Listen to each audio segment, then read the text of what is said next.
ายดีทุกท่านสบายดี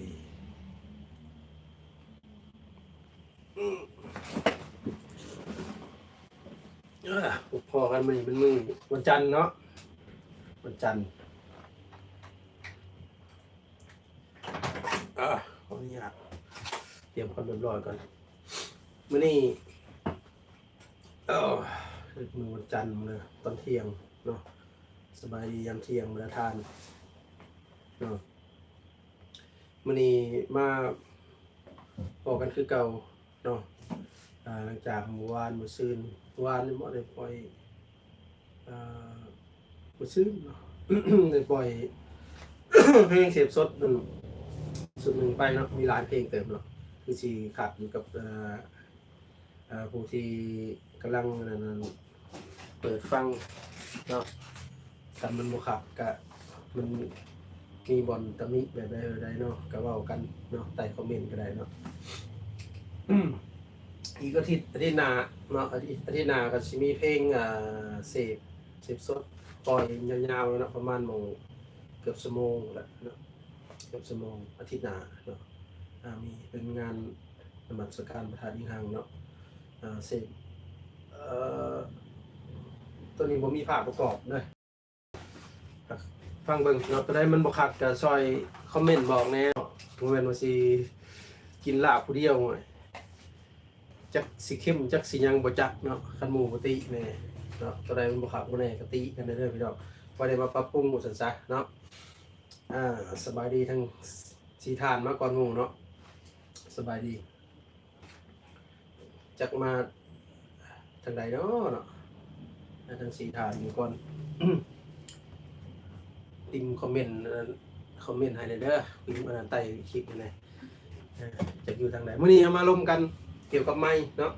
ลมกันเกี่ยวกับไม้เสียงไม้ต่อมื้อก่อนเนาะ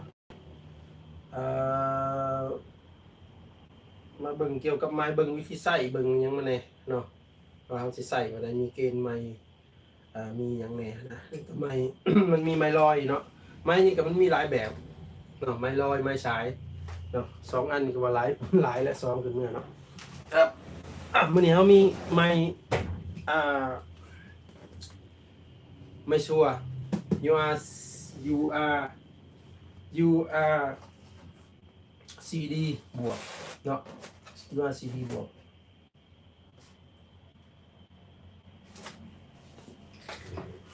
อันนี้กล่องมันหน้ากล่องนี่จะเป็นแบบนี้ครับหน้ากล่องเป็น you are CD บวก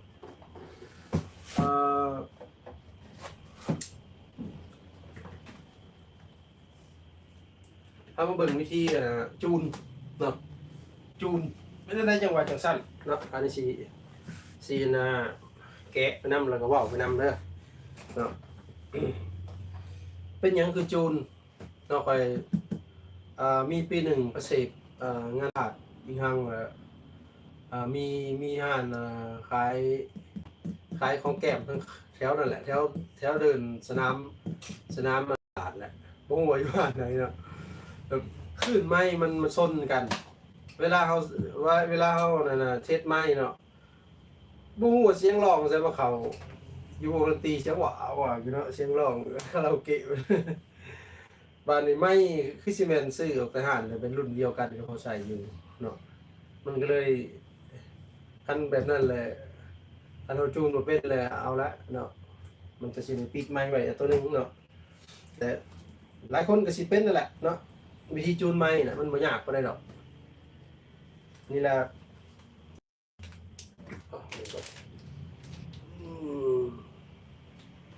วางได้บ่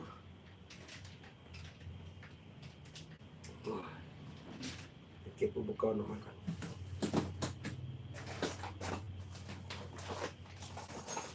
เอาตัวนึงมา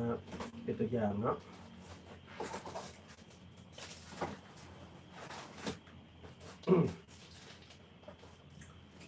อันนี้มันเป็นโฆษณาขายไม้เด้อเนาะบ่ได้โฆษณาขายไม้อันนี้เอามาจูนให้กันเบิ่งซื่อเป็นไม้ใหม่ๆเลยเนาะไม้ใหม่ๆเนี่ย เบิ่งเรื่องท่านสนใจกันมาเบิ่งอยู่ห่านอยู่ไทยก็ได้มันก็ได้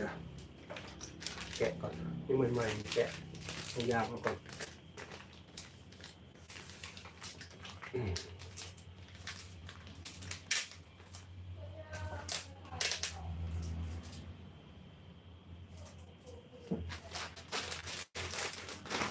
มันจะใส่เวลาเบิ่งมาได้หรอกเนาะเอาจูนสำเร็จแล้วก็พอแล้วเนาะเอามาจูนขั้นตอนสุดท้าย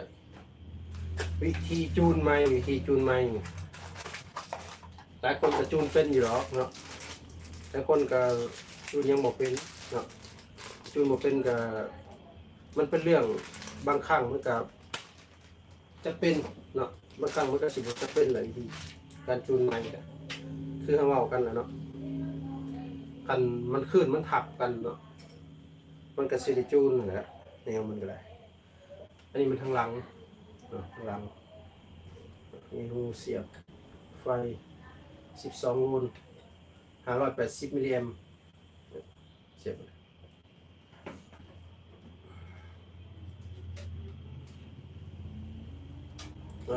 บริประตูแล้วมันรู้สึกว่ามันแคบๆเนาะมันนะเดี๋ยวเขาสิเลื่อนกล่องมาหนึ่งนะให้เห็นกัน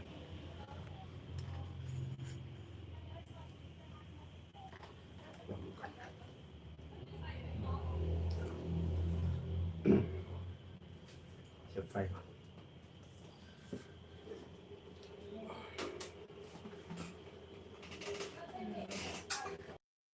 นี่มันใหม่แกะกล่องแล้วเนาะทำไมแกะกล่องก่อน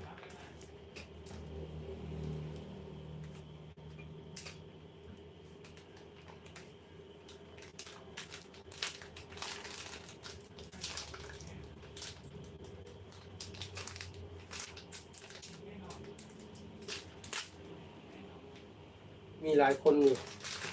เนาะเวลาประเสพงานของงานอะไรไปหอดเลยมันมีสัญญาณซนกันนอกจากสัญญาณที่มาตรงนั่นแหละกันยังมีสัญญาณวิทยุเนาะสัญญาณวิทยุโฟนี่เนี่ยเนาะสัญญาณวิทยุโฟนี่สัญญาณลักโทรศัพท์สัญญาณ Wi-Fi สัญญาณไวเลสแมนปึ๊บเนาะจะพวกสัญญาณกวนเวลาเขาเสพเขาร้องเพลงไปแล้วมันต้องสู้นั่นก็อันนั้นแม่นคือกันแหละนะ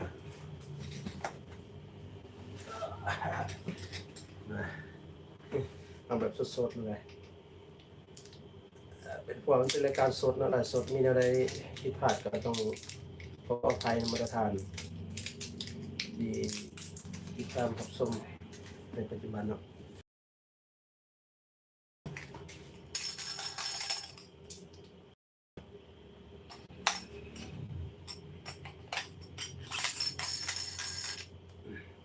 จะทาน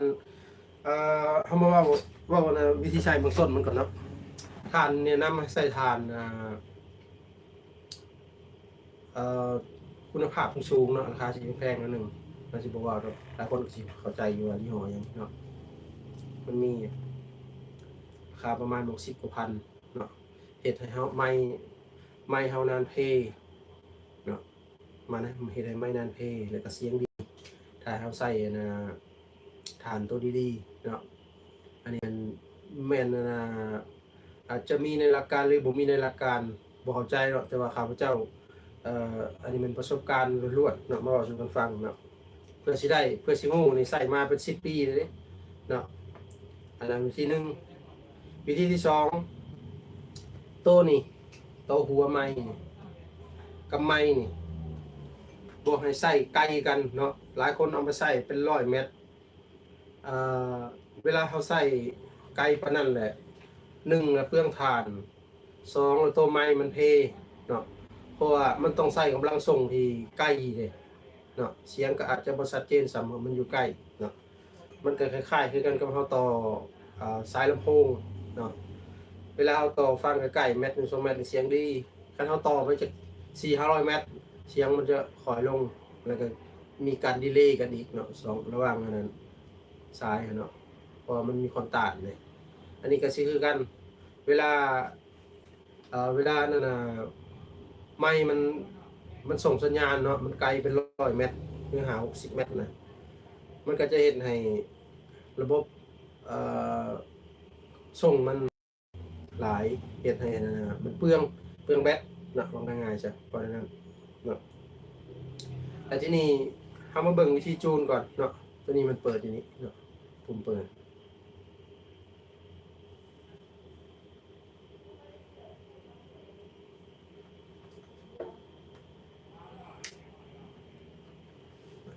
เห็นปะโอ้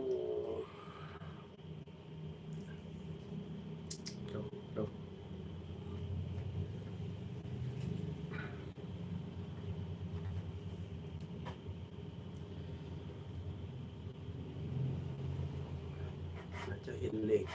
อยู่เนาะโอเคเห็นเลขอยู่เอ่อปัจจุบันเราจะมาเบิ่งเนาะนี่มันจะมีเสียงขึ้นอยู่เนาะ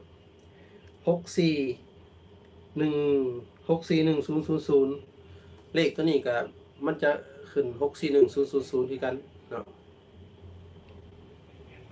2 อันนี้มันจะตรงกันเนาะอันนี้มันวิธีเบิ่งก่อนเนาะแต่ยกตัวอย่างว่าเขาใส่ไปเรื่องผลงานหน้าครับไปใส่ไม้บ่ได้บ่แม่นไม้ตายเนาะ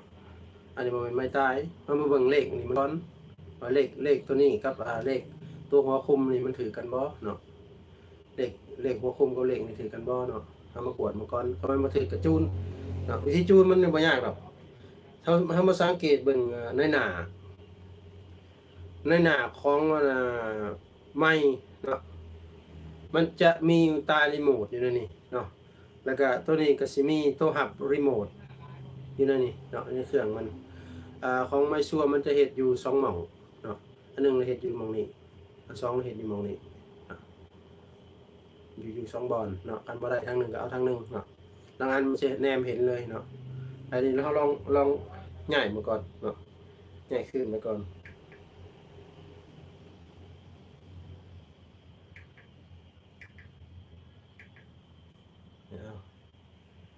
ปัจจุบันอยู่คะแนนที่5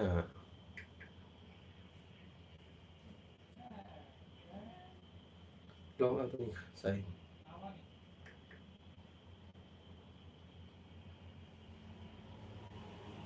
คะแนนที่5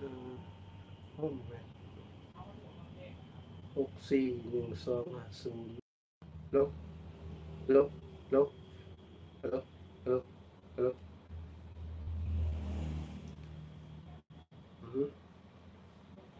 เดี๋ยว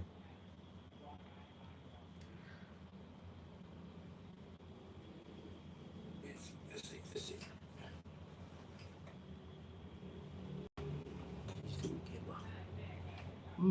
มเช็คลบมีเสียงดังเดี๋ยวมาเบิ่งก่อนกดปุ่มเซตแล้วก็ง่าย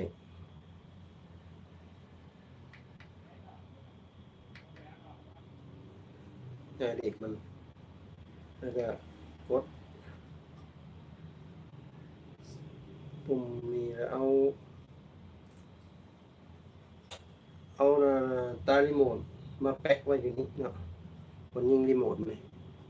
มาทำเบิ่งทีนี้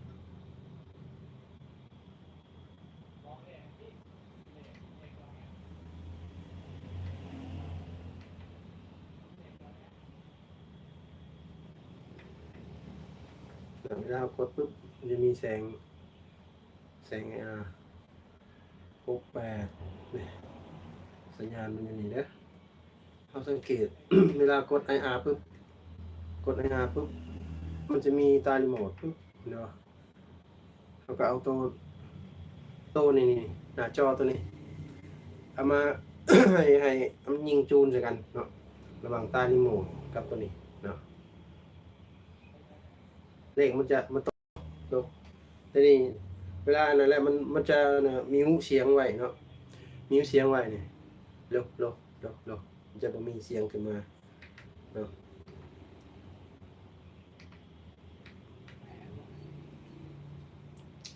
ดี๋ยวเดี๋ยวเดี๋ยวอืม687500ลองว่าเปิดไหมลองมันอืม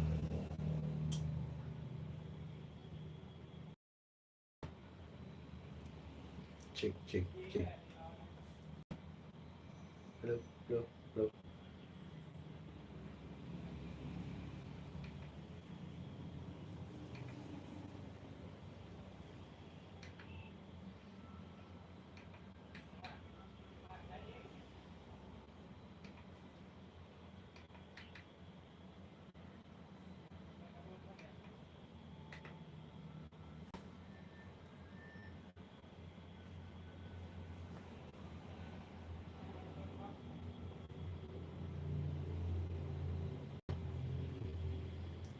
687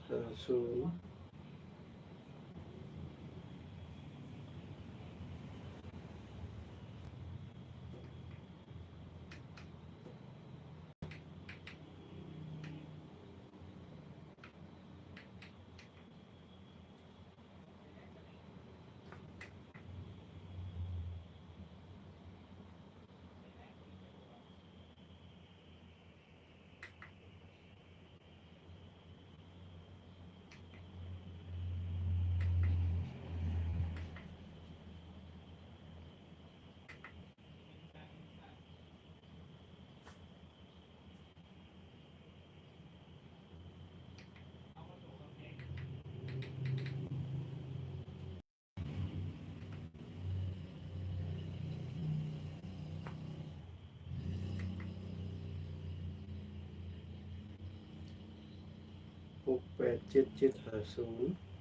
เนาะมีตัวนี้เนาะแบบมันเนาะมีตารีโมทเนาะมีตารีโมทแล้วก็มีบนนี้เป็นบนหับรีโมทเนาะแล้วก็โต๊ะฟังก์ชันนี้ต่างๆเป็นมีมอนิเตอร์มีหยังก็มีเนาะรุ่นนี้จะมีมอนิเตอร์เนาะมีตัวเล็งแล้วก็มีบนเล็งเสียงมีโลมีมิดมีไฮเนาะสามารถเล็งได้ปรับได้เนาะตัวนี้URCD บวกเนาะอันนี้เป็นวิธีจูนเนาะคือตัวนี้จะตารีโมทจะเอามารวมกันหน่อยบนเดียวเนาะมันช่องเดียวเนาะเอาจูนไมค์ A ไมค์ B เป็นเอ็ดวิธีเดียวกันเนาะหลังจากที่เรากดอันนี้แต่มันจะมีตุ่มกดตัวเซตนี่เนาะอันเลือกค่าตัวก่อนเนาะเลือกค่าช่องแล้วก็มากดIR เนาะกด IR นี่เนาะปุ่ม IR สีเบอร์เนาะมันที่เขียนบอก IR เนาะตัวรีโมทกับตัวนี้เนาะแต่มื้อหน้าเราจะสิมานาจูนตัวมีรีโมททางนี้เนาะตัวนั้นแห่งสิง่ายกว่าเนาะตัวนี้ของCD บวกมันจะมีขั้นตอนอีก 2-3 ขั้นตอนนั่นเองเนาะกดบนเซตนี้เนาะจะมากด IR เนาะหรือว่าเราอยากกด IR ลงก็ได้เนาะสมมุติว่ามันยากมันกด IR มันก็จะแล่นเข้าหากันโลดเนาะกดปุ๊บมันก็จะมีแบบนี้นะมันสิเต้นนั่นเองปึ๊บนี่เนาะไฟเนาะอันนั้นมันวิธีจูนไมค์ URC D บวกเนาะแม่นบ่มึง URC D บวก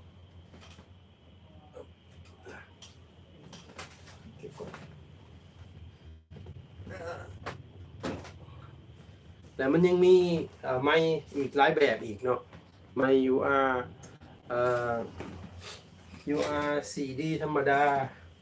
ไมค์ UR24ไมค์อย่างเนาะมื้อหน้าสิเอาไมค์ UR24มาจูนให้เบิ่งเนาะตัวนั้นก็สิคล้ายๆกันแต่ว่าตารีโมทสิต่างกันเนาะว่า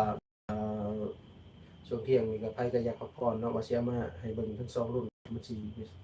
เวลามันสิยาวโพดเนาะคันเฮ็ดได้ก็ยังจูนบ่ได้เฮ็ดเองเนาะให้โทรมาถามโทรถามมานะครับพระเจ้าก็ได้เนาะบอกแล้วบอกให้ล่าดอกเนาะบ่ได้เสียเงินเสียคำเนาะ999666691เนาะโทรมาตรงก็ได้เนาะโทร WhatsApp เบอร์โทรกับ WhatsApp มันเดียวกันเนาะ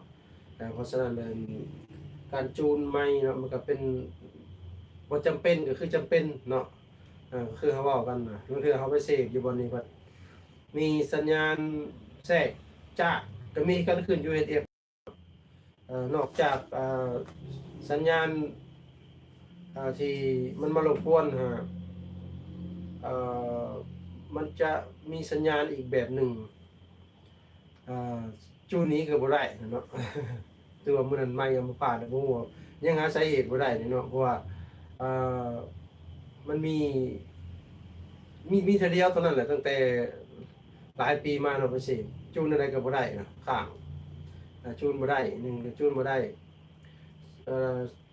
จูนไปคืนใดก็ยังจ๊าดอยู่คือเก่าเนาะต้นนั้นมันโอ้ยอันตรายหลายเนาะแต่ว่าบ่ค่อยมีดอกเนาะอันตรายมันก็มีแต่ว่าคลื่นทับแล้วก็จูนนี้แล้วก็แล้วเนาะคลื่นนี้มันมาจากคลื่นไวเลสส่วนความถี่มันมีความถี่ตรงกันเนาะ1คลื่นไวเลส2แล้วคลื่นวิทยุ FM อ่า3แล้วคลื่นวิทยุสื่อสารคลื่นWi-Fi ของบ้านของอย่างนี้นะเนาะความถี่ที่มันคล้ายๆมันตรงกันน่ะมันจะมาแทรกเฮ็ดให้ไมค์เฮานี่สัญญาณสั่นลงอันหนึ่งสั่นลงแล้วก็มีเสียงรบกวนเนาะฉะนั้นแล้วเฮาจังจูนนี้เนาะบ่เว้าหลายแนวเนาะจูนนี้คันจูนบ่ได้ก็จะเป็นต้องได้เพิ่มไมค์อีกตัวหนึงเนาะ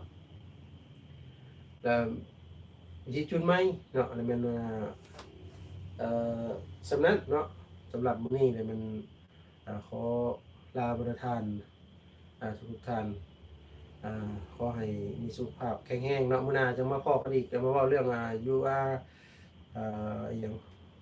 UR 24UR 24มาเว้าเรื่อง UR 24เนาะมาจูนตัวนั้นเนาะที่ว่าให้ง่ายตัวนั้นเนาะมากดจูนโลดเนาะแล้วสิบอกวิธีมันมื้ออื่นเนาะสำหรับมื้อนี้สบายดี